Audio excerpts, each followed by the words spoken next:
So morning, welcome everyone. So Sport Birmingham is 7 years old this spring, amazingly, and that means I've been with Sport Birmingham as Chief Executive for 7 years. We're really excited to launch our new look. You'll see the bright colours in the background throughout the event, and launch our new strategy for the next 5 years. And I'd like to thank all of you who've helped us to this point. A special thanks to Liquid PR for helping us create our new brand, which we're really excited about. Got a couple of housekeeping rules to run through very quickly. So I'll just wait for those to come up. Yeah, okay, so webinar's being recorded. Please feel free to use the chat throughout the event. Use the separate question and A tab to ask questions to the panel, and that will be more relevant towards the end of the event when we have the presentations and some interaction with you. Please tag us on social media using hashtag Uniting Birmingham, and at the end of the event we'll send you a link to the strategy and a very quick short form feedback post-event capture. So that's it. I'm not going to go through the outline with you. We're going to just run straight into the event, and hopefully if my chair, Mr. Paul Faulkner, is ready, I'm going to introduce Paul just to say a few words of welcome for you. Thanks, Mike.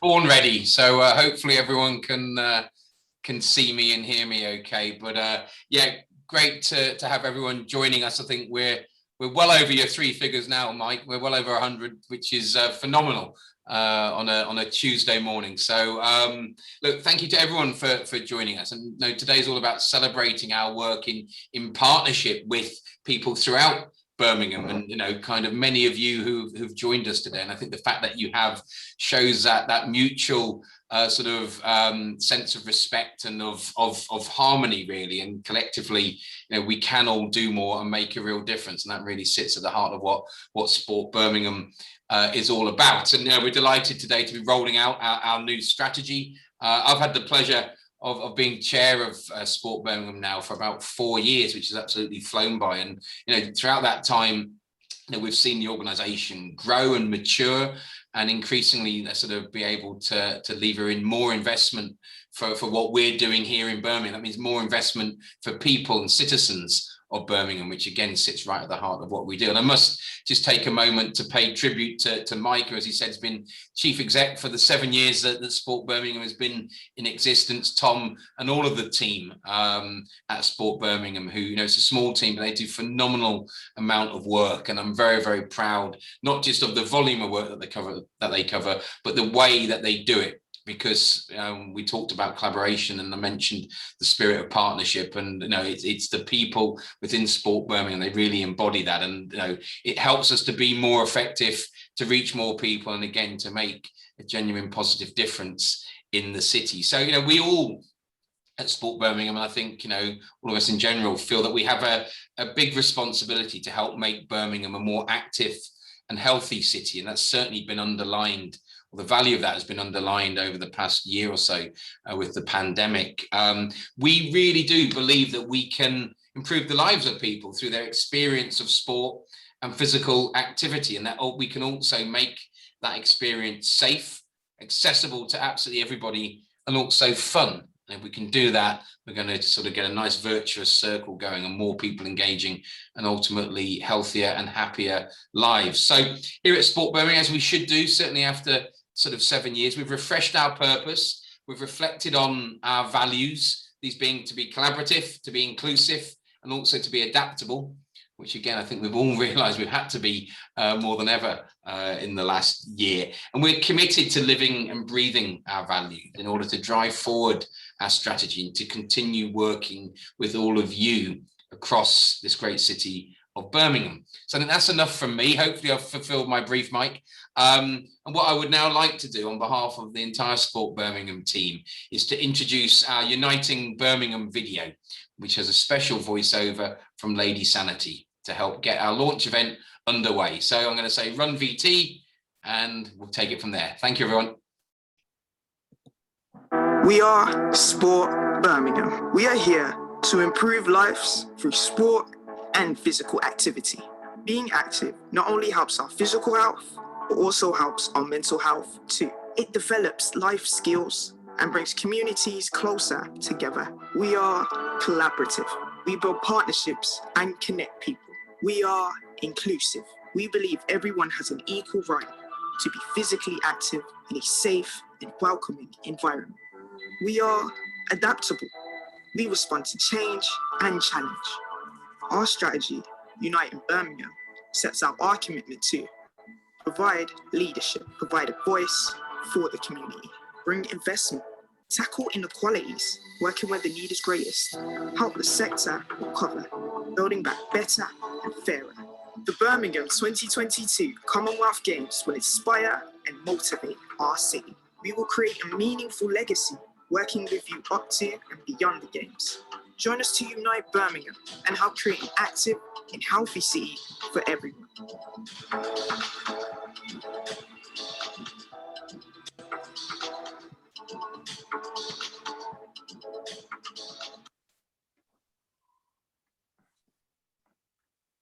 Thanks, Kieran. Few minor little technical hitches, but we got there in the end. Hope you enjoyed that, and I hope you're feeling the colours. We're loving our new 3 colours, and we've had 7 years of teal, so it was time for a change. Right, we've got 2 special guests joining us today. Really pleased. My pleasure to introduce Ian Reid, Chief Executive of the Birmingham 2022 Commonwealth Games. We've been working really closely with Ian and his team over the last 2 years, coordinating the legacy work for sport, physical activity and wellbeing. Morning, Ian. I'm going to pass over to you now and welcome. Thanks for joining us. Thanks, Mike. Morning, everybody. And firstly, thank you for asking me along this morning. The new branding looks fabulous. Love the colours. You look great in front of them, Mike. And firstly, just a big thank you from me to Paul, your board, Mike, yourself, Dean, and the wider team at Sport Birmingham. You've been an incredible partner to the Games so far, and I know will continue to be. And of course, I have the great pleasure of leading the organising committee, but we are only here probably until 9 to 12 months after the Games themselves. And the real ambition that we'll hear about today and the legacy from the Games will be picked up and delivered by organisations like Sport Birmingham. So we're delighted to be working in partnership to try and put the foundations in place for that to work right through long after the Games have left the city and the region. So firstly, from my perspective, I just want to flag the organising committee, hopefully a lot of you have seen, have now published with its partners the legacy plan around the Commonwealth Games. That's available on our website, so please, if any of you haven't had a chance yet to read that document, I would direct you to that. And there's a significant section in there around both physical and mental health and well-being, so please take the time to read that. And I was also really encouraged in advance of the session this morning to have had the pleasure of looking through your updated strategy, Paul, Mike, and the priorities that sit within it. And I think it's really reassuring to all of us about how well they align with the commitments and the overall strategic pillars that sit alongside the Games as well. So I think we are very much aligned in what we're trying to achieve between your organisation and our organisation. So I was thought this morning I would just spend a couple of minutes reminding everybody about the scale of what's coming to town and the overall mission that we have around the Commonwealth Games. Touch then a bit on the legacy and the potential around, in particular, sport, physical activity and wellbeing, and that alignment to Sport Birmingham's priorities going forward. And actually then finish with some of the facilities that are linked to the Games and the really incredible progress that's been made in some of that infrastructure. And in particular, given the fact that the partners leading on those projects, in particular Birmingham City Council and Sandwell Council, have been able to keep that incredible amount of work and focus ongoing throughout the pandemic. So if we can just maybe move on to slide 1, please, which is just that slide that outlines that overall scale and opportunity associated with the Games. And just as a quick reminder, this really is a once in a generation opportunity for the city. We expect up to 1.5 billion TV viewers from across the globe, with their eyes all on Birmingham and the West Midlands for the summer of 2022. And of course, then in terms of a physical presence, I think we will have now in excess of 1.5 million tickets for sporting events. Overlaid with that, probably another 2 million people engaging with the 6-month cultural programme. That gives you a sense of the opportunity in terms of bringing people into the city, maximising the tourism and engagement and economic benefit from the event. Over £300 million of games contracts.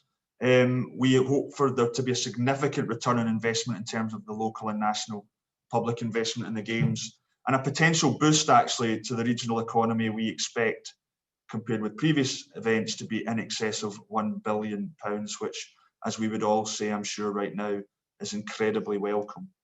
And of course, a massive opportunity for everybody to get involved, and that's part of what we're talking about today. You know, we will have a workforce on the games in excess of 40,000, from 12,500 volunteers right through to 20 to 30,000 contractors, maybe up to 1,500 people working directly from the organising committee, and those involved in mass cast, ceremonies, cultural programme, and the list goes on. So it's a real call to action for everybody to both put on a fabulous show, but make sure in doing that, that we build on all those incredible initiatives that are associated with the games, and they last long into the future. If we can just move on to the next slide, please. So again, just a quick reminder of what that games mission is. And we've got these 5 key pillars. The first one around bringing people together. And of course, that aligns very well with the inclusivity element of the priorities that you've set out today for Sport Birmingham. And of course, we're operating virtually at the moment, but our volunteering programme will be launched within 2 months. And that will be a call to action for everyone to get involved. And we want to ensure that that volunteer workforce and the wider workforce truly reflects the region, and we'll be reaching out as far and wide as we possibly can to make sure that perhaps the volunteer workforce for Birmingham doesn't look necessarily like volunteer workforces have done in previous multi-sport events, but we genuinely get people from every community and every age group and every demographic involved in the games. Improving health and well-being, and obviously a big focus for this morning's event and the focus for Sport Birmingham. And it is our partnerships with the likes of Sport Birmingham and others that will make this element a success. As I say, we've outlined some more detail in our legacy plan, but we've now got a number of United by Birmingham 2022 projects underway. We've got significant support from our colleagues at Sport England, and of course our colleagues at Sport Birmingham as well. And of course, overarching all of that, we hope to have those incredible moments that really inspire everybody to get involved in physical activity going forward. We want to make sure the region grows and succeeds. We recognise we've got a huge responsibility more than ever to do that. Our focus is on training, it's on jobs, it's on apprenticeships, it's on business opportunities. And we're making some really good inroads so far in relation to that. All of the infrastructure that goes around the games, not just sporting, but transport and other improvements, it's critical they work for the longer term for the city and the region, and not just for the 11 days of sport. And of course, overarching all of that, we want to make sure that this is a once in a generation opportunity to genuinely put Birmingham and the West Midlands right front and centre of the Commonwealth community, right on the map, in a place that people want to come back to, want to invest in, want to live in, and want to bring their businesses and opportunities to. So hopefully we can translate all of those mission pillars into reality over the next few years. So we just skip on, and maybe a quick focus from me on legacy. Just a few things to pull out from that plan that I mentioned earlier. Firstly, the importance of physical activity. And we're working very closely with our colleagues at DCMS who are leading on this work stream, and closely with Dean, who I know is seconded into Sport Birmingham. And of course, as I mentioned earlier, there is now a significant investment from Sport England into those programmes, of which Sport Birmingham I know is a key delivery partner in all of that. Following the last 12 months, we recognise the importance of physical activity and well-being. We recognise how the games can support improving in that space for the city, and we're really keen to do our part in enabling that into the longer term.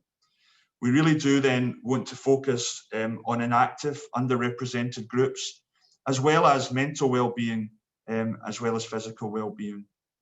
Working with active partnerships on our community engagement roadshow. So as soon as we can, we're going to be out and about all over the region with a roadshow. We're hoping to kick this off next month if the rules allow. We'll be going into a lot of towns and venues promoting not just the games and the opportunities that the games bring, but promoting all the sporting activities and physical activities that we can make sure people understand how they can get involved with from right across the city. And of course, as I mentioned earlier, our United by Birmingham 2022 programme now has nearly 100 projects involved from right across our social value framework, but of course a good number of those led by Sport Birmingham and are doing incredible work there. So I thought I would just finish with a short slot that I had in relation to that physical infrastructure. And we are investing a huge amount in sport facilities that, yes, will be used for the games, but much more importantly, will be accessible for the community long into the future. So just to flag those, firstly, up at Cannock Chase, and we're upgrading the facilities there. We're putting in family tracks. There's going to be elite mountain bike trails there as well, but all accessible post games for the community to use. And of course, down in Warwickshire at Victoria Park, new bowling greens will be left as a legacy from the games. Our big brand new from the ground up sports facility that will be used for the games, of course, is the Sandwell Aquatic Centre. It will include a 50-metre pool, huge amount of dry facilities, 108 station gym, diving pool that's coming on incredibly well. And that really is built for the community, adapted for the games, and will be used, I am sure, long into the future. And of course, associated with that is all the work that's going on to make sure that the programmes, both in swimming and diving, for both community use and elite programmes, are really make that the centre of aquatics for the West Midlands. Alexander Stadium, of course, will be the opening and closing ceremony venue, as well as the athletics venue. Major redevelopment of the stand there, taking the capacities up from 12 to 18,000 in legacy mode. And actually a partnership already with Birmingham City University as an anchor tenant, and more work already ongoing that I'm aware of to make sure the community can use all of the facilities, not just the stadium itself, but there will be a number of surrounding facilities, including warm-up tracks, football pitches, etc. And the list goes on out there at Perry Bar. And just if we move on to the next slide, just to give you a sense of how we are progressing with both of those. Sandwell Aquatic Centre, you can see how it started there in February 2020. And hopefully you're surprised by the incredible progress just over a year later with the full steel structure in place. You can actually see the pool. You can see, if you've got good eyesight, the diving boards there at the bottom right of the picture. And I believe now it's just about watertight, and therefore we're kind of taken through that risky part of the project, and hopefully can now deliver well within time for the games. So again, just to reiterate my thanks to everyone working on that project. And then moving on, I think we have an image, the same similar image for Alexander Stadium. You can see the incredible new stand and the progress being made with that facility as well. So I'll pause there. It's just a very quick whirlwind on the games, but just to finish again with my thanks to everyone in the team and everyone who's on the call today and supporting all the work in relation to the legacy ambitions from the games. So thank you, Mike. Thanks ever so much, Ian. I know I gave you an impossible task to talk about the games in 5 minutes, and but it's so exciting, as you say. It's a once in a generation time, and we don't underestimate how much it means, what the potential of all of the work going on around legacy to help Birmingham, help Birmingham's people and communities. So I'm glad that you see the alignment. We very much referenced the legacy plan in our thinking, and thank you for your time today. You know, you continue to always give us time, and we look forward to working really closely with you over this very exciting 15 months or so that we've got, and it'll race around. Thank you, Ian. I'm going to hand straight over to our next guest, and I'm delighted to be joined by Ed Sandham, who we work really closely with Sport England, our main funder, and Ed is the National Strategic Lead for Active Partnerships. Obviously, Sport England have just launched their new 10-year strategy and vision, and I welcome Ed to talk to us about it for a couple of minutes. Over to you, Ed. Thanks. Thanks, Mike, and good morning, everyone, and thanks for having me here today. I'm just going to talk, as Mike said, very briefly about Sport England's new strategy, Uniting the Movement, really to set a bit of national context, and it's really hopefully going to follow along the theme of this morning from particularly from Ian, just highlighting where that alignment exists in terms of our national strategy and what you're looking to do in Birmingham. So just three things really I'm going to say. I'm going to touch on how we came about creating this strategy. Then I'm going to say a little bit about what it is and why I think it matters. And then thirdly, talk about how I think we can work together to deliver it, particularly in the context of your local strategy. So in terms of how it came about, really it was 18 months of a quite deliberate and intense process of engagement where we sought to hear from as many diverse voices from across the country, because we knew that in order to create a strategy that explains how Sport England needs to work and behave differently, we needed to model that through a collaborative engagement process in developing the strategy itself. And part of our ongoing job now then is to explore with others what is common in this vision and mission, what is it that we share, and how we can work together to achieve it. So really the process to create it is intended to be the process by which we'll look to deliver it. In terms of what it is, well, it starts with a vision of more equal, inclusive and connected communities where people live happier, healthy and more fulfilled lives. And I would hope, and I think it is a vision that most of you here would subscribe to. And of course, there's overwhelming evidence that movement, physical activity is a really effective way of achieving that. But our mission, though, recognises that the opportunities for people to get involved and benefit from being more active are not equal and far from it.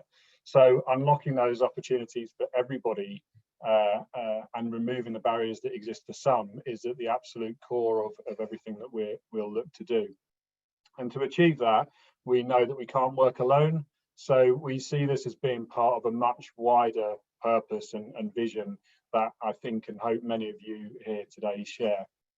The objectives within the strategy that are aligned, intended to address that, I think align really closely with what we've heard is needed in places, and I think with Sport Birmingham's strategy.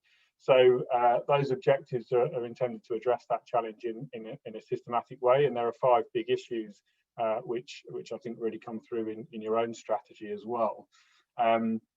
So responding to COVID, you know, is clearly a central job for everyone, and for us, influencing how the sector, the sport and physical activity sector, can reinvent itself to be more inclusive is a really critical part of that. Within that, children and young people will need particular attention coming through this pandemic. Aligning with public health has never been more important, as is supporting the development of more connected and thriving communities. And finally, having the right environment, the right spaces and places for activity to happen is the last of those sort of critical issues that we're focusing on. And alongside that, we've thought about how we create the right conditions for change across people, organisations and partnerships to enable that work to happen and to happen better. So things like great leadership, governance, unlocking the potential from digital and investing differently in the way that we work. But as important as what we do and those things that we've set out in the strategy, we've really focused on how we'll do it, and the guiding principles and the collaborative values and behaviours that will underpin the strategy. And in many ways, they represent the biggest commitments to change for us as an organisation. And I'm really pleased to see that from a Sport Birmingham perspective, your values are right there front and centre in terms of your own strategy. So just sort of wrapping up my little bit in terms of how we can work together to deliver that. I think co-creation and co-design has to be central to our work. So increasingly our role is going to be about creating the space for that to happen, not just investing funds as a national organisation. That vision that I set out is impossible to deliver on our own. We need to work with and engage through other people to achieve it.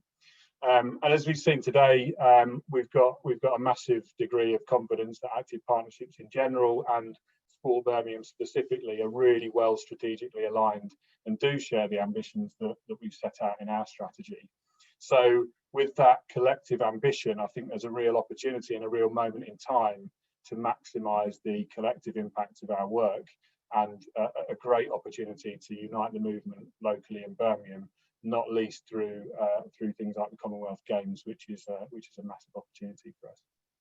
So that's it from me, short and sharp, and back over to you, I think, Mike. Wonderful. Thanks, Ed.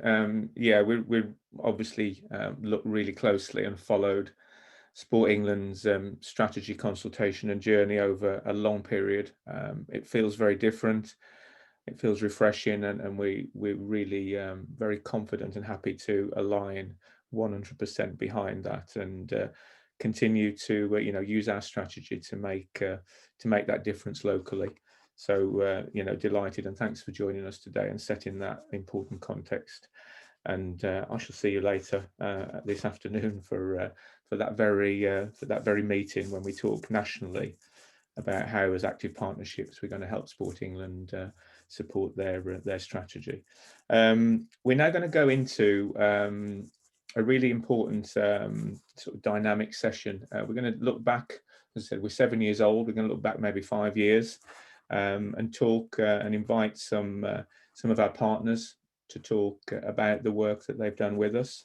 It's the celebration section of the event, and after this section, we'll talk about our 5 priorities and a little bit about our strategy before we go into panel and give you a chance to hear back around some of the questions that are already being posed, and they're coming in thick and fast. Thank you for that.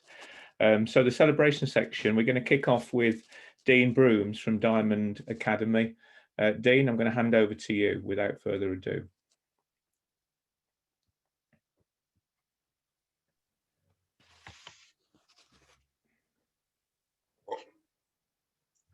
Hello, everybody. Can everybody see me? You hear me? Yeah, so my name's Dean Broomes, and just speak a bit about myself in terms of who I am and what I'm about is that I run an organisation called Diamond Academy. We basically started out as a football club, but as that time's gone on, we've grown and done a lot more from there as well. So we now do after school clubs in schools as well. We do holiday clubs during school holidays, and we do other community activities as well. So we've been running now since 2013, but been running as an actual business now since 2014. And during that time, we've grown in terms of, like I said, becoming a football club and then going out and doing other activities across Birmingham. I think it was in 2019 when we actually came across Sports Birmingham when Triple H was actually running during the summer holidays, the Happy Healthy Holidays. During that time there, when we actually came to be one of the people running the activities, we never quite had all the stuff in place to actually get it up and running at that time. So with a bit of help of Tom McIntosh at Sports Birmingham, actually got helped out with all the paperwork and making sure we had all the safeguarding and everything intact, everything up to date from there. And then from that point there, really, as I said, that's when we've kind of actually grown and branched out from there. During that summer there with the Triple H, the Happy Healthy Holidays, we were able to take on 50 kids each day, where we were from the site that we were using. We were using Handsworth Leisure Centre at that time. So I was getting kids from all different parts of Birmingham coming over there. Handsworth is one of the most deprived areas in Birmingham. And we had quite a few kids there that came, never been part of sports before, obviously being part of the activities because it was free, and parents being able to afford it, obviously with it being free. Because then they're able to offer meals for the kids as well, and obviously put on the activities there as well. And from that there now, in 2019, we do still have kids that came to us in 2019 that do still come to us now and are part of the activities that we do now. So I think that is great in terms of that there, where the kids were deprived at that time, they're not being able to do certain activities, not having certain organisations in place to be able to do certain activities. And now we've kind of stepped in now and been able to do that now. Yeah, and it's been great. And I think now, like I say, going forward now, I think something like that put in place again going forward for this summer would be great again for the kids as well, because especially with what's happened over the pandemic and everything like that, now having something like that in place where the kids can access free sports, get a meal as well at the same time with that, I think that'd be great, because I know with the organisation that we've had, with the kids that we've got already that are members of us, those that have come back after the lockdown, we've noticed already in terms of they've come back not the healthiest, they've put on extra weight, they don't seem to be as engaged as they were before in terms of their willingness to do activities, the willingness to be a part of things there. So I think they've come back a bit lethargic. So we're getting back to the point where they want to be more engaged and want to do more activities, but it took us a while then to get them back up and running. But we've been back up and running now for about 3 weeks, and we haven't even got all the kids back from previous times from before the lockdown. Obviously, with the certain restrictions that they have in terms of their parents as well, not being able to afford to come back to Diamond Academy, because in terms of how we do things, we have like a monthly membership subscription where a £30 cost will cover the kids throughout the whole month, in terms of the training sessions, the activities that they do, in terms of the matches, in terms of the football, any other activities that we're going on. That £30 will cover them for the month. But then some of them haven't been able to come back because of that. And then with the certain financial situation that we're in as well, we've been able to subsidise some kids. We haven't been able to subsidise all of them, so we've lost out a few of the kids there, which is a shame. And so I think trying to put something back on there where it can help the kids there in terms of them being able to participate for free, get a meal as well at the same time. I think that is something that we should be looking at doing. I think probably targeting schools is probably the best way of doing things there as well, because the schools know who's struggling, who's not struggling. So I think targeting schools and having a look at the schools there in terms of how we can help and who's the best ones to help from there. I think that's the best way to go. I think at the moment already, we do go into primary schools and we do deliver after school football, and we do deliver lunchtime football sessions, and we do all the multi-sport sessions as well through the schools as well. But we're not getting to everybody, and to get to everybody, I think having a program like Triple H that we had last summer, something like that, will be able to get access everybody, be able to get people, all the kids that need it, and for all the families that need it as well at the same time, because it's not just about them being part of the activities. I think it's just the social, being able to socialise, being out with other kids as well, and enjoying that part there as well. Dean, thank you. It's great to hear that you're recognising the cost barrier. You're doing fantastic community work where it's needed most, and you know what's needed, and it's a great example of community work. And although you're identifying the challenges, I can see you've got the confidence to know some of the solutions as well. So many thanks for being part of today. I'm going to quickly hand over. And thank you. I'm going to hand over now to Dan Allen from Sports Key. Straight over to you, Dan.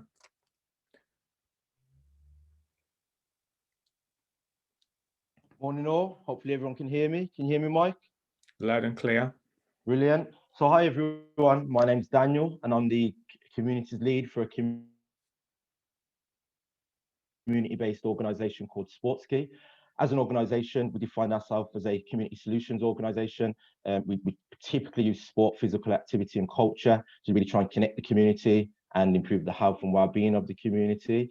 We typically do that through being sort of men on the ground, delivering a range of activities from cycling to football to netball to badminton to boxing, really trying to almost provide a menu of activity for the community to get engaged with. And we know we operate across a really deprived area, typically being Aston, Newtown, Handsworth, those sort of areas, and it's really a diverse community. So as an organisation, we really try and have a holistic approach of really trying to think about the person that access our programmes and how we can remove some of those key barriers. We also run a range of other interventions, from events where it was safe to do so, and also really got a strong youth focus, and we're most recently doing a lot of work around local collaboration with partners who particularly operate outside of what we call the system. So I suppose for us, Sport Birmingham have really been a supportive pillar, if I may say so, since our inception, which is 7 years ago, in terms of delivering in the community. I've just realised actually, Mike, that coincides with your tenure as Director of Sport Birmingham, so that's a fun fact there. I suppose we've been somewhat of a mainstay with Sport Birmingham from days of Sportivate to the transition to satellite clubs, and investment has really helped us really create, test and sustain some of our programs and really ensure they work. A clear example of that is probably through our netball, where the investment from Sport Birmingham allowed our other reserves and other investment to contribute towards childcare provision. We know we've got a massive issue around childcare in our community, but being able to provide childcare provision just enabled that those women who attend netball could attend freely and the security that actually their child was being looking after per se. So the investment principally has gone into football, badminton, and netball for us, and has really helped us grow those programs and go from strength to strength. We've got a membership base in those programs of over 400 people. That widely contributes to our overall membership base of over 700 people. So again, the investment and support from Sport Birmingham has been really key in terms of our organisational growth. Whilst the investment is important, it's not all about money. We've also been supported by Sport Birmingham around organisational development, most recently through Develop Your Way. I think those on the call, probably Dean and others from the community who certainly run sports clubs locally, we don't start these things out of sort of a real passion for writing bids or a real passion for developing strategic plans. We start it for a passion for changing something in the community and wanting to see positive change. So Sport Birmingham have been key in helping us with the other side, which is those strategic plans and is the organisational development. So that's been really helpful as well. And I suppose lastly, it's around partnerships. The links that Sport Birmingham have supported us with in connecting to other partners, other local like-minded partners has been brilliant as well. So very much been supportive over the 5 years in terms of the celebration, but certainly way before that as well. Fantastic, Dan. Thank you. And you're right to talk about investment. You know, we do need investment, and we need to place that investment where the great work is being done. But it's a lot more than that as well, as you quite rightly say. Keep up the great work at Sports Key. I'm going to link straight on to, gosh, I haven't seen April for ages. April Barrett was the chair of our Disability Sports Forum, leading all of our work in only a way that April can. And I'm delighted that April said that she can join us today. April, over to you. Good to see you. Oh, thank you, Mike. Oh, gosh. Yeah, it's been a bit of a couple of years of, I haven't had a very good time with arthritis and bad knees and all sorts. So, and that's why I actually had to step down and come away from Sport Birmingham, which really broke my heart, to tell you the truth. Yeah, good morning all. Yeah, and I hope you're okay, well on this absolute wonderful sunny day, absolutely. Yeah, I'd just like to say to you all that of all the posts I've held as a person with a disability, being chair of the Disability Sports Forum for 5 years was so exciting and satisfying. Seeing it develop into a very open and enthusiastic place for networking, developing and producing sport and activity, while at the same time giving support and friendship to disabled people and their clubs along the way, which was so desperately needed. So because of these unique workings throughout all staff, forum members, friends and local sports people, the numbers participating in an activity have gone from so few to so many hundreds over the years here in Birmingham. Many actually taking up new challenges, which they hadn't tried until they came along to have a go at our annual sports festival. Which in its infancy started out with individual sports clubs offering have-a-go sessions at their very own venues, which was really tough actually, but they were so enthusiastic and did it, you know, got on with it, which were altogether, it was just blooming great, honestly, and in the festival week, until it progressed to one large venue holding many have-a-go sporting sessions for a day twice a year. Yeah, so we'd have one in the week and one weekend. So people could come along with their families, or the schools could bring their children along, the children with disabilities. So yes, I'm a great advocate for doing it for yourself. And have found that Sport Birmingham advocate the very same, encouraging all disabled persons reach their personal goals in life, whatever it may be. This can only work when all leaders believe and are in tune with one another. For this, I wish to thank Mike Chamberlain for believing and for his sterling work in bringing all outside and inside persons involved to believe. I wish to thank staff who are actually no longer with Sport Birmingham, namely Amy Burr, who worked effortless to deliver our sport and support me no end. Finally, but most importantly, I wish the forum much luck, love and enthusiasm as it continues to network and flourish, bringing great sport and activity to people, plus actually the very same opportunities as well in life to people with disabilities. So that's me, Mike. Dunne. Oh, April, we miss you. We miss you. So you remind me why we miss you so much. That was wonderful. And you know how to make a man blush as well. Thank you very much for that. But no one could put it better.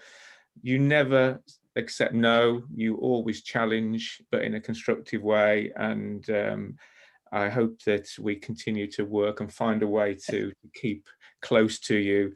And I know you're very much involved with the Commonwealth Games. And Mike, if you can chat. Sorry, if I could just like to say, if you can challenge Sport, but if you can challenge Sport England chief exec, you can challenge anyone. I never underestimate you. Thank you so much, April, for joining us. I'm going to now follow that Owen, Lamprey, Clifton Primary School. Hi, everyone. Thank you, April. It's always a difficult task to follow April, as I've attempted to do in Disability Forum meetings before as well. So I've been asked to come and talk about the mutually beneficial relationship that Clifton and Clifton SGO hub site. I'm just being told I'm being muted by the host, but hopefully I'm not. So we've had a mutually beneficial relationship with Sport Birmingham for a long period of time now, beneficial for staff and families at the school and pupils. And it's also been really personally beneficial for me in my career development as a health and wellbeing lead. So a big thank you to Sport Birmingham. As I said before, the work's included a relationship between the school and Clifton SGO hub site and Sport Birmingham. We've worked together on school projects, supporting other schools across Birmingham, signposting schools and other organisations to opportunities.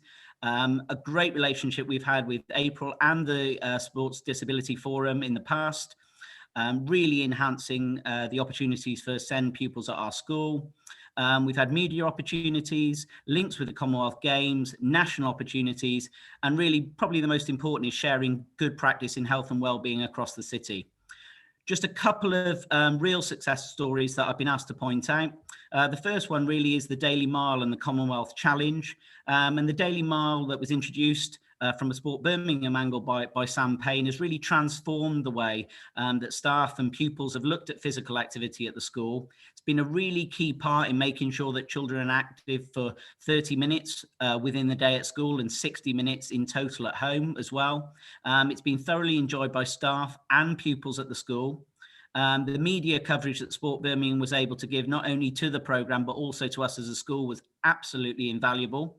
And the application of the Daily Mile to the Commonwealth Challenge was particularly impressive, and that's something that we'll look to do going forward all the way up to 2022. The Daily Mile at home was also absolutely brilliant to support pupils and families with their physical activity and health and wellbeing during lockdown. The second fantastic example of collaborative working with Sport Birmingham was the advisory links we had with the Sport Premium and latterly the Pathway to Podium, which I cannot recommend highly enough for all schools. We've been involved as a school with the Sport Premium support from Sport Birmingham since day one, also leading that support as well as a school in collaboration with others, guiding its implementation. And it's allowed us to here as a school have a real focus on the objectives of the school Sport Premium and evaluating it, which is sometimes what schools sometimes fail to do, evaluate their good work effectively and share that good practice. The CPD for staff and governors at the school has been invaluable. It's really enhanced the school's reputation in the local area as well. And the whole school community involvement that the support from Jane Pillar and other colleagues at Sport Birmingham has been really essential. And they've inspired that to get the whole school community in having ownership over the Sports Premium and its spend. The links to the recent Pathway to Podium programme has really renewed this. It's given us a real boost at the school, and to the extent that now the Sports Premium is regularly discussed at senior management level, senior leadership level, and with governors and parents. And really that's allowed us to really focus on children and their well-being and include them in the practice. Finally, and a more recent development has been a field lab project, which we were really proud to be involved with other local schools in Balsall Heath in Birmingham. And that has allowed us to really focus on the whole community's health and well-being. It's been really professionally planned and researched by Sport Birmingham. It's involved the whole community, inside and outside the school. There's a real depth to the project, and it's really given health and well-being in Balsall Heath and the surrounding area a new drive. Pupils and families are stakeholders and feel valued in this, and it will hopefully lead to real sustainability in terms of community health and well-being and progress. One particular aspect of this has been the use of new activity tracker bands, one of which I'm wearing at the moment, and all school pupils and staff will now wear these in the future to keep a real handle on their physical activity. And that's really given children a boost in terms of the ownership of their physical activity and being able to monitor how active our children are at school. It's really sparked a children's interest, parental interest, and really made sure that walking to school is right back on the agenda as well. It's massively increased staff enthusiasm for physical activity and well-being. And we're looking forward to using the Field Lab project and all the other aspects of Sport Birmingham support to continue all the work in health and wellbeing right up to the Commonwealth Games in 2022 and beyond, to really try and transform the health and wellbeing of the pupils at our school and in the community. Thanks, Sport Birmingham. Oh, thanks, Owen. You're a wonderful ambassador. When we said, who can we get on to talk from a school and education perspective, everyone jumped at you. And I thank you for all the work that you do in partnership with us and inspire lots and positively influence lots of other schools to embrace sport and physical activity like Clifton does. We've got two more speakers. We're a tiny little bit running a few minutes over. So I'm going to try and stress to our last couple of speakers, both who've been Sport Birmingham staff in the past, to try and keep it down to a couple of minutes, and then we'll soon get back on track because I do want to give time at the end for some question and answers. I'm going to invite Callam from the MAD team to join us, say a couple of minutes and talk about the MAD project. Hi, Callam. Brilliant. Thanks, Mike. So my name is Callam and I'm the Youth and Engagement Lead for the MAD project. It's a delivery arm of Sports Birmingham and it's been running for about 4 years now. We work with young people from the age of 8 to 21. The MAD project stands for Making a Difference. So we work with young people across Birmingham and a load of different areas. The slogan under it is for you, by you. It's because we work with young people to tailor what's good for them. We don't deliver sessions for the sake of delivering them. And we don't mentor for the sake of doing mentoring. We base everything around that young person to develop them and move them forward. With the MAD project, we also work on 3 bases: home, school and community, because we understand to truly help a young person and to change their outlook, we need to understand their relationship with the community, how they are in school, and what their home life is like. If I had to say the success of the MAD project, I would look at last week's half-term camp and the young people we had there. A lot of the staff we had were originally volunteers or young people we worked with through mentoring projects and schools we've had on. So a lot of the young people we had were children from referral units that started off. Coming to the project, we've done some mentoring with them, and then we got them to volunteer, and then we got them to engage, and then from there, they've become sessional staff. One of the biggest messages I want to get across about the MAD project is it's not just sport. We use sport as a tool to engage young people. And from there, that's when the magic happens. We talk, we have roundtable conversations about a lot of challenging things, about ethnicity, about culture, about COVID and lockdown and the challenges young people have faced, to kind of make them have a voice. And with MAD, we use that to kind of echo their voice. We take what they say and we kind of just make it louder. We plug it into the speaker. I'm finding it really hard to kind of sound mad within 3 minutes because we do so much stuff and we do so many different things. So what I would say is look at the website, give it a check out, and yeah. Sorry, I really don't know what else to say here because it's really hard to sell it within 3 minutes. It is. I've given everyone an impossible task. We're trying to fit a lot into this, but it gives everyone a flavour and everyone can hear and feel how much you care and the passion you have for helping the young people in Birmingham that you do through that engagement. So thank you for those words. And our last speaker in this little celebration section is from a very special apprentice who, we miss you, Sabriena. Thank you for being our last guest in this section. I wonder if you can say a few words about your experience. Hi, can you all hear me first of all? Just to check, am I heard? Yeah, loud and clear. Yeah, okay. So I just want to say thank you to Sport Birmingham for giving me the opportunity to be an apprentice for those 2 years that I was with you. I do miss you all. And the one thing that I can say that I was glad to be a part of was the school games. And the reason that I can say that is growing up, when school games started, I was a part of them as a child. I was on the participants. I was always doing the races, the relays, everything like that. So being able to grow up and work for Sport Birmingham and actually have that opportunity to become someone who helped organise the games and take part in them as well as be an organiser was great for me. Obviously, I was a part of MAD as well. I know Callam briefly explained what MAD was, so I don't have to do that. But within MAD, I was a mentor in some of the schools, and to this day, I still get messages from all the young people thanking me for helping them. Some of them saying they wouldn't have come to school if they wasn't able to see the team in there.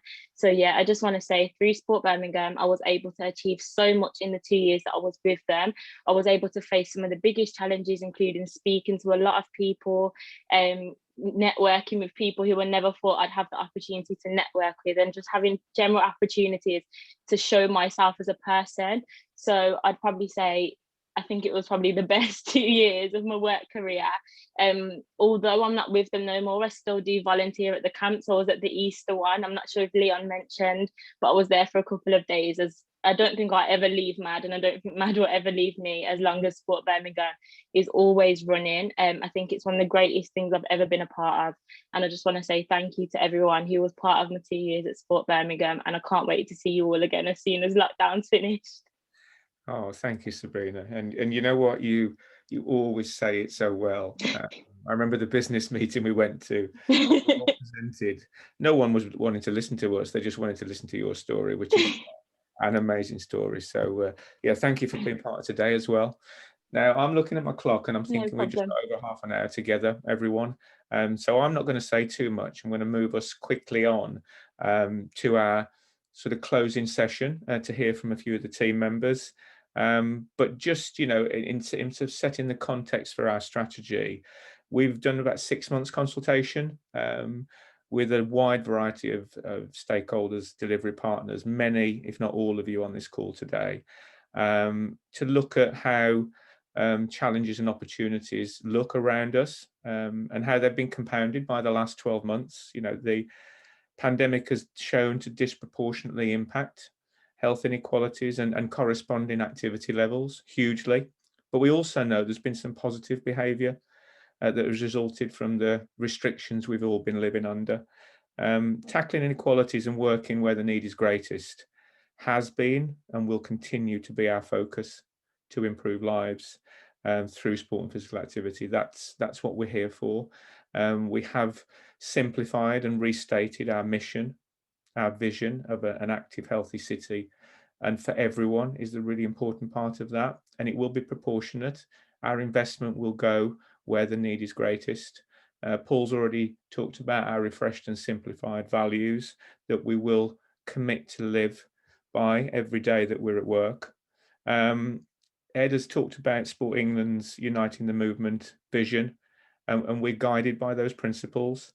We've heard from Ian about the games, and we're committed to positively influence that legacy, working really closely and challenging the organising committee to ensure a sporting and an active legacy from the games. So what we're going to do, we're going to bring our very simple, we don't do big 50-page strategies and documents. We keep it simple, we keep it headline. The detail is behind this, and the detail will be sent to you and available after the event. But just putting up this one-pager, we've set out 5 of our priorities, and that will be our focus for the next 5 years. And we're going to hear from just a couple of minutes from each of the team member, a couple of our team members for each priority. So I'm going to hand over and welcome them, and they're going to highlight several of our commitments, our sort of statements of intent that sit beneath each of these really important priorities. And then following the presentations, I'm going to get a capture of all those questions that have been coming in through the chat, and there are lots of them, thank you. And we're going to play some of them back to the panel. The last thing I'll say is that any questions that are asked today that we don't pick up in the final session of the event, we will go back to, and we will come back to you and answer them individually after the event has finished. So firstly, I'm going to welcome first team member to talk about one of those priorities.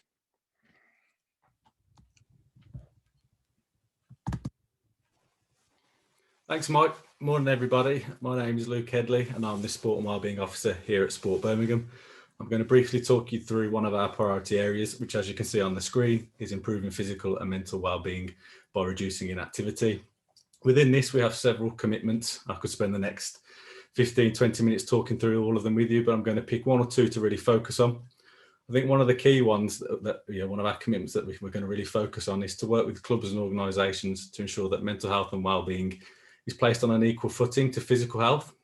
I think we've all seen, particularly, over the past 12 months in the current climate, that the importance of being physically active and the benefits that this has on our mental health.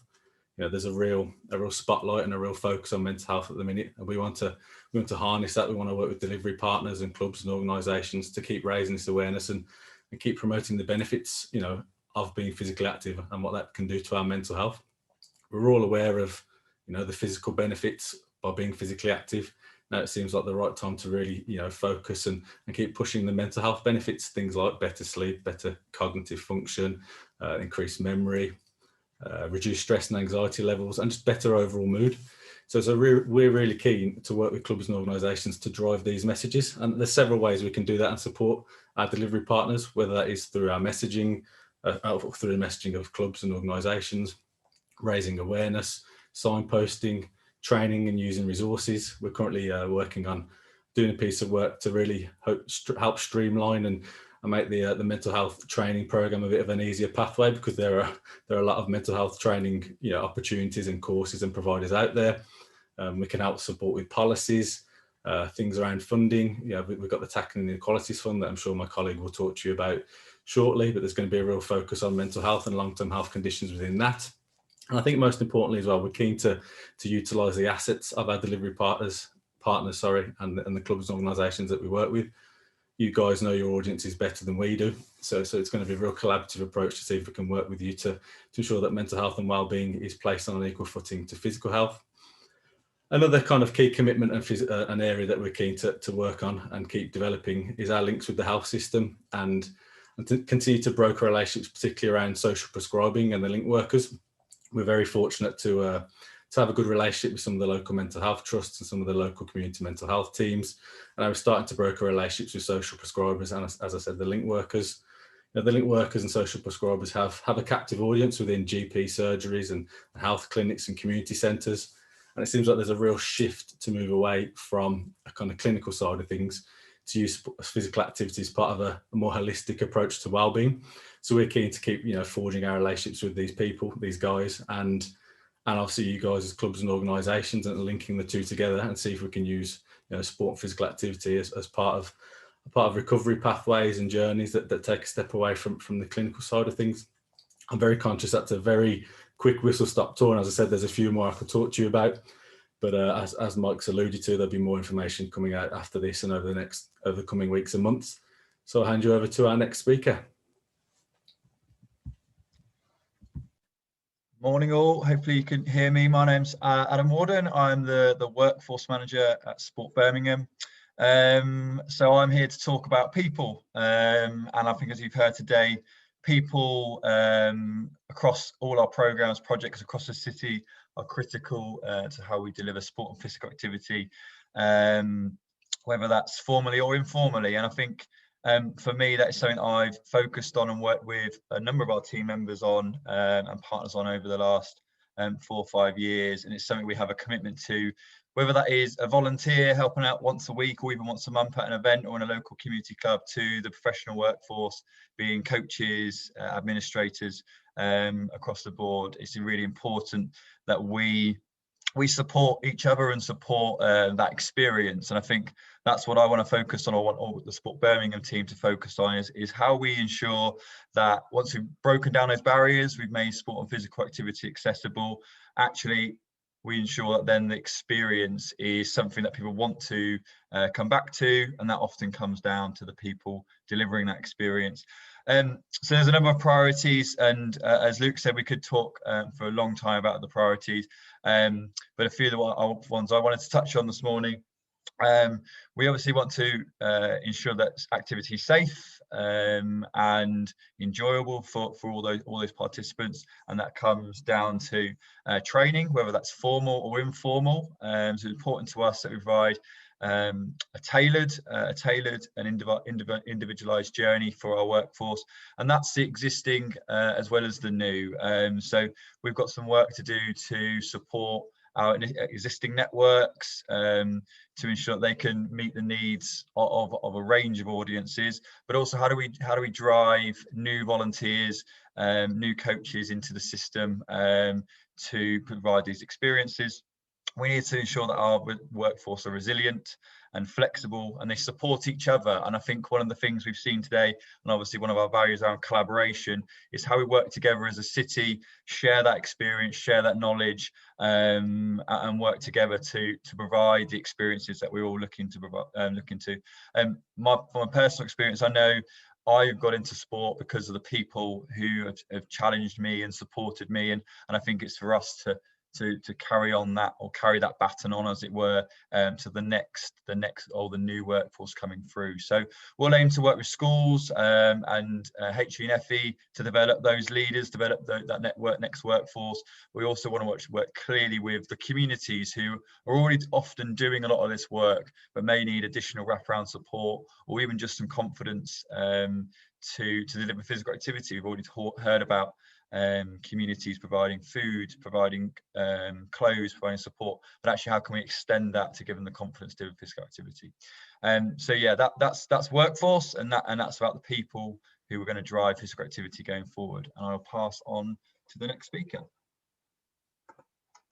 Morning all. My name is Helen Corrigan, and I am the Senior Partnerships Manager for Communities. Before I start, I just want to say how great it is to hear from real life examples, and those people that have spoken already this morning, I couldn't put it any better. They're the ones as close to the action as possible. So it's been really great to hear from them. So under this priority, connect communities through sports and physical activity, I'll try and outline just a few of the key actions and commitments. And like the others have said, we could talk and talk really, but just some that we just really wanted to outline to you today. So firstly, as already mentioned, we will tackle inequalities by working where the need is greatest. we recognise that sport and physical activity can help to provide a solution to local challenges and those most in need. So we'll do this by using our insight, knowledge and expertise within our team, working with partners and the communities themselves, like those that we've heard from today, and to identify priority areas and priority audiences. So it's very much about a place-based approach by engaging with communities, understanding needs, challenges. They're the ones who know their area best and their participants. So we'll work with community organisations, clubs, etc., to really focus our resources on breaking down any barriers to participation and support them by joining up investment and bringing partners together with those shared priorities. So I suppose over the last 12 months, we've really expanded this approach through the funding that we've received from Sport England to distribute the Tackling Inequalities Fund. So it's very much being focused on reducing that negative impact that obviously COVID has had and supporting organisations to really flex offers and programmes to really meet the needs of participants and engage them in some form of exercise during the pandemic, which we know obviously has been really tough for some people. It's from this learning, these shared experiences and connections with these new and existing organisations that we've made that we will continue to work in this focused way, particularly as we do recover from COVID. Another commitment is that we will facilitate networking opportunities, community engagement and broker relationships to ensure that collaborative community-led approach. So I suppose like April's already mentioned, like the Disability Sports Forum, there's various other forums that we run. But over the last 12 months, again, we've run a series of online sessions, our virtual networking and learning sessions. These have really proved to be positive and have organically grown, really.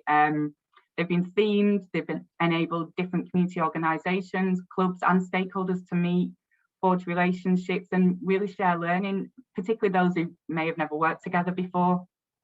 So it's been through this sharing of learning and experiences, but it's been really vital for organisations, as many of you will know, you've had to look at new ways of working and engaging your participants during this time. So going forward, these different forums and sessions, they'll continue to be shaped by the participating groups and individuals, which it will allow us to bring the right partners and stakeholders together for future events. And hopefully this will ensure that we're supporting the community with current issues, the community will have a voice and will provide that platform for sharing and collaboration. Like, so for example of this would be connecting a national governing body to specific areas of the city or a particular demographic where we know they're able to like provide an offer that really suits the local needs, which might help to fill any gaps in provision or support with capacity building, for example. And finally, another thing that I wanted to just highlight was we'll look to bring together schools and community provision to ensure young people can access safe and engaging activity. So one way we are looking to achieve this is through the creation of the Youth Development and Activity Fund. This fund actually replaces the Satellite Clubs funding, which many of you will know of and probably will have accessed over the last few years. And we'll ensure that this provision is created to fill the gap between like your formal education and sport and physical activity and club delivery. This activity will be guided by the young people that it's actually aimed to engage with in the places and spaces that the young people live or are close to. The programme will also encompass volunteering and personal development skills within some of the older age groups like targeting, which will hopefully help to improve life skills and prospects. Thank you. I will now pass you on to the next speaker.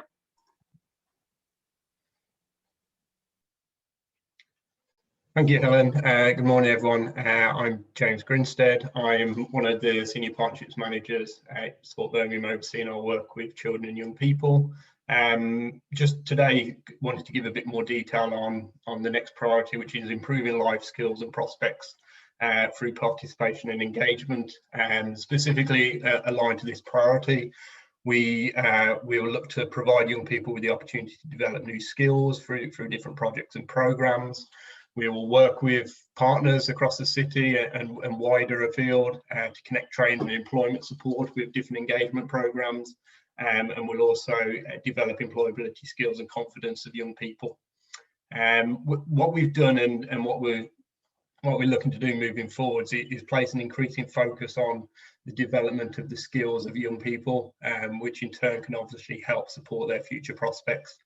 We're going to do this by ensuring that participation opportunities for young people include wider skills development and very much working with partners and alongside partners to ensure that the development of young people's skills is a priority within all programs and projects that are aimed at this audience. One such example, which I'll just sort of speak on in a bit more detail, is the Routes to Success project. This project is aimed at supporting 16 to 25-year-olds who are either at risk of current and future unemployment or education drop-off. By providing opportunities to gain skills and confidence, we're hoping to aid them to sort of improve their future job seeking prospects. The programme depends very much on working collaboratively with different organisations that are working in the city connected to young people. We obviously recognise that young learners respond better when they're being mentored by someone who they have a trusted relationship with already. And through this programme, the young people will be able to gain training that's specific to boosting their resilience and transferable skills, and obviously have the opportunity to then put these into practice within a physical activity setting. The learning that's involved will help young people recognise the skills that they already have and how they can build on these, but also how they can gain and develop new skills. They'll obviously have the opportunity to volunteer with trusted partners that we've got across the city, gain valuable work experience that's appropriate to their interests. And there'll also be training provided through different partner organisations, which will sort of be applicable to the young people and their own needs. The method that we're using is a train the trainer model, and we'll upskill different individuals and organisations to deliver resilience and transferable skill learning to young people. We'll work with organisations, groups, clubs within the local community to be part of the programme, and by upskilling them to be young volunteer ready, it will hopefully provide opportunities for young people to gain new experiences that they can put into practice from the learning that they've made. There's obviously, alongside this priority and every other priority, there's a lot more aspects that will obviously come to life over the coming months and years as we develop our strategy and our work further. But I think obviously the key element around this is how we work through our partners and our delivery organisations that are working across the city to put more of a focus on the life skills and the prospects of children and young people to improve these moving forwards. So I'll pass on now to our final speaker in this section to speak about the final priority. Thanks, James. Can you hear me? Are we okay? Yeah, so my name's Nicki English and I'm Project Officer at Sport Birmingham. And I'm going to be talking a bit around how we make sport and physical activity more inclusive and accessible to people within Birmingham. So one of our first commitments is around how we influence and coordinate an integrated approach to increasing disabled people's participation in sport and physical activity. And as April mentioned earlier, one of the ways this will be achieved is through the coordination of our Disability Sports Forum, where we will work with a range of partners across Birmingham to share best practice, showcase and promote inclusive opportunities, and look at how we can collectively address barriers to participation. Secondly, around the coordination of our disability steering group. So alongside the Sports Forum, we have a smaller group of organisations working together with a slightly more strategic focus. And so the partners involved in that include Activity Alliance, Sense, Midland MENCAP, and we also have the Accessibility Manager from the Commonwealth Games Organising Committee involved in that, as well as April. So one of the key priorities for that group will be around club development and how we can educate and raise awareness about what it means to be a truly inclusive provider of sport and physical activity. A second commitment is to celebrate and showcase the diverse range of opportunities to be active in the city. And again, April mentioned it earlier, but we coordinate and deliver the Inclusive Sport Festival, which takes place twice yearly and gives people the opportunity to come and have a go at a range of inclusive activities. Linked to this, it's also really important that we ensure there's opportunities for continued participation in those activities after the event has happened. Finally, from me, effectively promoting the range of inclusive opportunities in the city. As I mentioned before, there's lots already happening, lots more to be done, but it's really important that we can showcase these and make people aware of what is happening. So whether this be through the opportunities that we promote on our website, through the disability sport forums and other networks, but also across our social media channels. And I will hand back over to Mike now for question and answer session.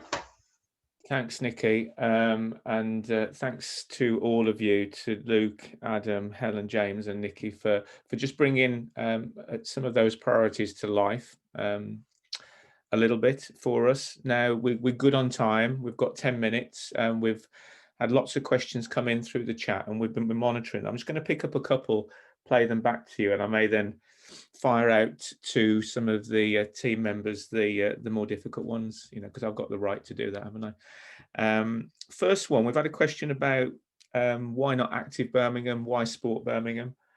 It's not an easy one to answer, but just a couple of personal reflections. One, over the last 7 years, we feel that, you know, we've grown credibly, and with working with the community, working with many of you, and the brand and the name is recognised. Also in Birmingham, there are other businesses, other organisations with Active in their title, and their work is slightly more focused, perhaps in a more active and a wellbeing space, whereas our work, although it very much connects with health and well-being in the widest sense, it is fundamentally about the sports experience, and sport being interpreted in the very widest sense of that word, for good community sport, for accessible, for affordable, inclusive community sport. But it is largely about sport, and it depends how you make the definition. So we don't tend to focus greatly on what would be previously considered more recreation in terms of walking and cycling. We're very much close to those agendas and the partners that lead the investment in that activity, but we are more focused on the community sport and the starting of a sports experience that is a great experience for everyone. And we firmly believe that there is a sports experience that every young person in Birmingham will enjoy, and maybe they might have some talent with, and they can be helped to progress with that. But it is fundamentally about sport in the widest sense of it. So we didn't take the decision lightly, and we did consider alternatives, but we're very happy to be Sport Birmingham for at least the next 5 years. Now, what I'm going to do I'm just going to take a couple of the questions from the chat around the games, and it's not surprising, is it, that there's lots of interest in the games. The first question was about ticketing for the games and ticketing allocations, and I suppose we could connect this with also volunteering opportunities for everyone in Birmingham and fairly, and not just for those who can afford it or have previous experience when it comes to volunteering. I can absolutely commit to you all that we will do everything we can to be influencing the organising committee to make sure that they are true to their commitments around making ticketing available at low cost, and accessible, and different choices to be able to, for everyone to be able to have a chance to experience the events of the games over those 11 days next year. And there's a lot of work going on that Adam will be even more closely connected to in his new role coming up around the volunteering for the games. So I'm really confident that volunteering opportunities will be there for many of people who live and come from Birmingham, especially young people as well. And it won't all be for those most experienced from previous games times. And our commitment is to make sure that we get as many people games ready in terms of a volunteering opportunity that presents. So yeah, we will continue to work closely, and we will challenge and support the organising committee in the commitments that they've made public in the legacy plan.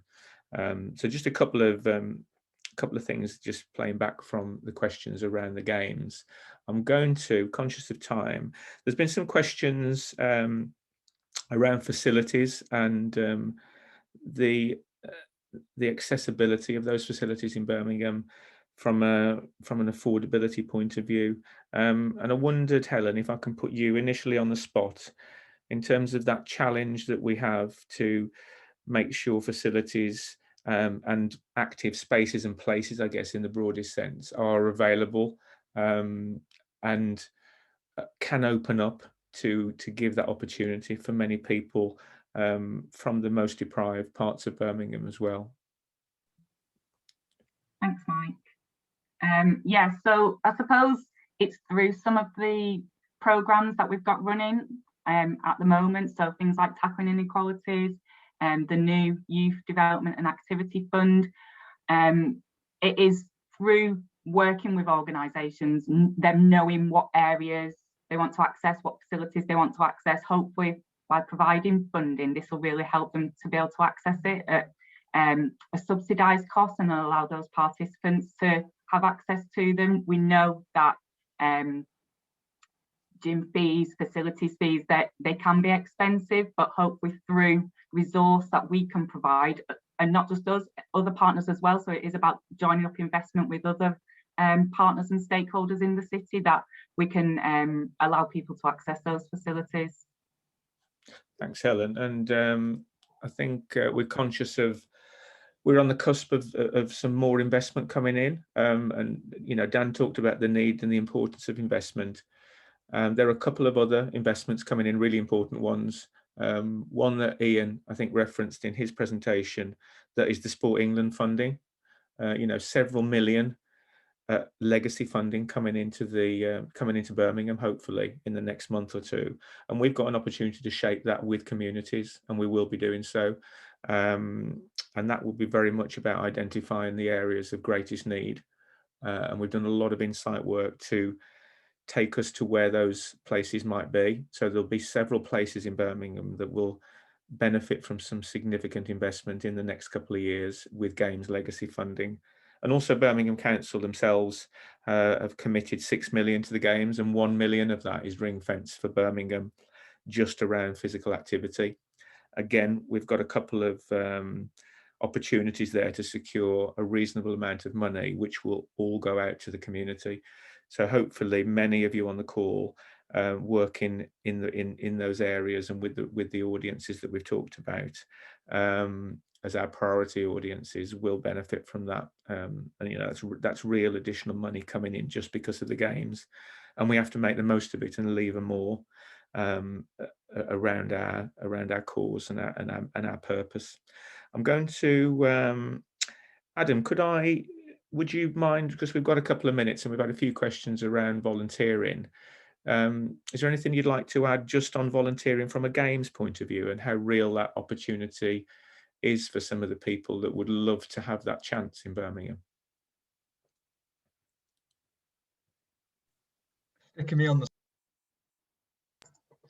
the spot there, Mike. Yeah, that's what it's well, we ran a session a couple of weeks ago with the volunteer recruitment team, Hannah Hogburn and her team, a couple of weeks back with community organisations, and what was outlined within that presentation is absolute commitment to making sure that the workforces or volunteering opportunities are representative of the community, making sure that it's accessible, and that's right down to how people can apply. So making sure that it's skills led, it's based on not necessarily volunteered before other Games, but actually what that individual can bring to the game. So there's obviously some commitments that individuals will need to provide, and that we can't get away from that fact, but there's absolutely a commitment to get projects and programs and organizations to encourage their communities and their young people to engage with the volunteer program. So yeah, I wouldn't want to promise anything, but I think there's absolutely that commitment to make sure the workforce is representative, and it goes live early June. So it's important to look out for when it does go live, because I think it's going to be oversubscribed. So yeah, hopefully that adds a little bit of context. Perfect. Thanks, Adam. And we're just going to wrap up now. There was just one other question I'm just going to cover off quickly, which was around sports legacy. A number of questions around what does it mean for certain sports. I'd just like to assure you that we believe in the physical activity and wellbeing legacy, the wider benefit to the communities, but we also are very focused on making the most of it, of the opportunity for each of the Commonwealth Games sports. And this Friday we have a meeting with all of the chief executive of those sports, along with the organising committee, to start getting further under the skin of what their ambitions are. So sport by sport, we will be having a focus over the next 15 months so that the Games leaves behind Birmingham in a better place to build from the Games and benefit sport and in the community for everyone that is interested in getting involved, and that will have an aspect around facilities, but also all of our sports clubs connected with the Commonwealth sports in particular. So lots of work going on behind the scenes. I'm going to wrap up now because we're going to finish on time, and you've been very patient and stayed with us, a good number of you, for the hour and a half, and it's raced by, hasn't it? So I knew it would be when I said we'd have an hour event, and someone said to me, "No, Mike, we need an hour and a half." So just to thank you for everyone for joining us today, staying with the course, staying with the event. Thank you for lots of the questions in the chat. And as I've been skimming it, lots of really positive messages about the opportunity that we have, and positive messages about working with us up to now. You know, continue to do so. Please, if you didn't know about us before, but you're on the call, and you'd like to find out more, get in touch with us. We're very committed across the team to follow up in earnest with all of you who'd welcome that follow-up conversation, whatever that might be about, because you know, hopefully, a little bit more clearly about what we're about and what we're committed to, and the responsibility we feel as an organisation to support all of the delivery network and anyone who can sort of align to or share our purpose and our vision that you've seen presented today. So all of that information and a link will be sent to you after the event. Short feedback survey, if you could just do that quickly, it's only just a minute or two, to tell us how you think it went, what you liked, what you'd like to find out more about, any comments at all about today. But mostly, yeah, thank you for taking the time out of your busy schedules. Everyone is really busy. A couple of people have had to nip off, but all of the information will be on our new website page, which is an event page, and then you'll see all the new branding from this point onwards. So no more teal. 7 years behind us, looking forward to the next 5, and we're looking forward to working with you, all of you, and over the next 5 years. So thanks once again, and we'll sign out and close up the event.